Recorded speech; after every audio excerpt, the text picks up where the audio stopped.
Go ahead. Okay. So back here, we're seeing the wells. Got some gel coat striations through here. A little bit on the radii. Okay, same on both sides. That's just cosmetic. You see on this live well lid, we've got no locking catches. They've been removed, the tabs. Okay. Your live well pumps, you've got 3 pumps in the bilge you're standing on. So this is the port aft bilge.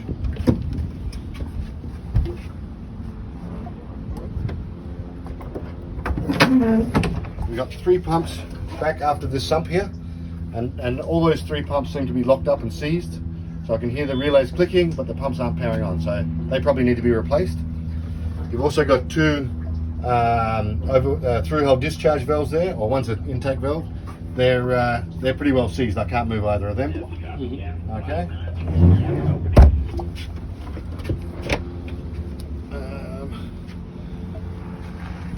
Over on in this bilge here, you've got these 2 discharge valves. Both of these valves are loose. So when you try and move the valve, the whole actual valve assembly moves on the flange there, so they need to be tightened up again. Okay. All right. And your port and starboard sole live wells, the lights inside them are cracked, the lenses are cracked, and the lights aren't working. Okay. Moving up here, we've got some cracks in the aluminum framing. So we've got 1 here, we've got 2 over here, and then 2 up.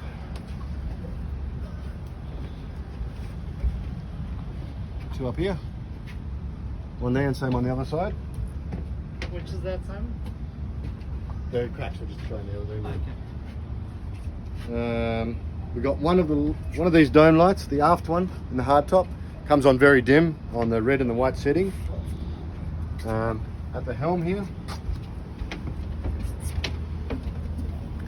this GPS unit's been unplugged at the moment. The portal is not working, so it needs to be replaced.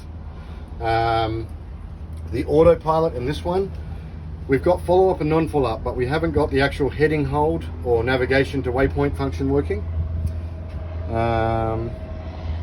The stereo itself, we've got, I think, 5 speakers at cockpit level that aren't working. So your subwoofers are working, you've got 1 on each side here, the 2 aft speakers aren't working, and then the port forward speaker is not working.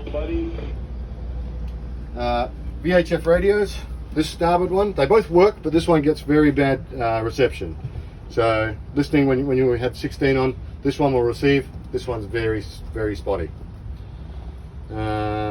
What else we got? Underwater lights. We have the port side underwater lights are working. The whole bank of the starboard side is not. The listing brokers told me that one of the lights is bad, which is probably why it's probably got a short in it somewhere or a bad connection. So it's essentially popping the fuse. This bank won't come on at all at the moment. Up on the hard top, the masthead navigation light is not working. Now that doubles as an anchor light, and the anchor light does work. So it indicates to me it's just a wiring connection issue. They just need either it was never done properly in the first place, but it's a simple connection issue. Upstairs at the upper helm also, the post for the steering wheel is bent, so it's likely the pedestal will have to be replaced up on that upper helm. And what else have we got? Up in the fish box over here, same as back in that aft bilge, one of the overboard discharge valve down in this one here. This valve here again, when I move it, and I'll give you an example. If I try and open and close the valve, you watch this part here. Got it. The whole valve assembly's loose and needs to be tightened up. Okay. Little safety item, the positive terminals on the batteries inside here, they need to be protected with rubber boots.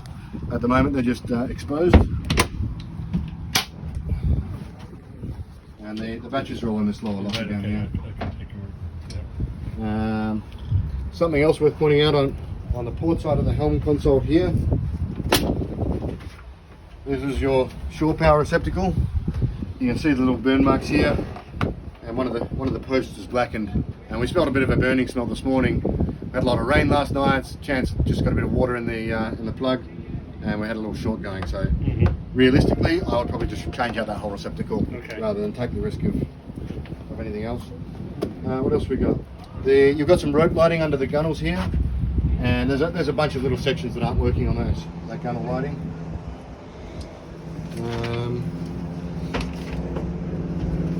The rest of it's kind of very... Oh, the FLIR camera. At the moment I couldn't prove the FLIR camera, the night vision camera. I believe it was networked through that starboard GPS, so without that GPS to turn on, there's no way of proving it. Right. So the camera itself looks fine, the control module under the helm looks fine, but it's a question mark. Okay. Alright. That's really it. The rest of it's like little cosmetic stuff. You got a bit of rust staining and things like that, but that's all very minor stuff. Other than that, what about the radar? Radar works fine. It does. Okay. Yeah, it's 36 mile. John's taken it off obviously for our sea trial under the bridge, but we tested it beforehand. All looks good. Okay. Oh, Good. something else worth noting on these tiller arms. Oh yeah, that's right. We need the bolt needs. Yeah.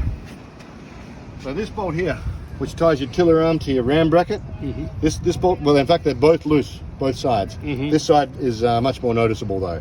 So both of these bolts need to be tightened down. You'll see at sea trial as well. You get a bit of excessive movement on both engines because of it, and this ram is warping as we went. Well, warping's maybe a bad move, you know, moving back and forth too much excessively. All right. So simple bolt tighten, and you're good to go. Okay. The rest of it's just minor cosmetic, Yeah. normal boat stuff. Okay. All right. Thank you very much, No Simon. problems at all.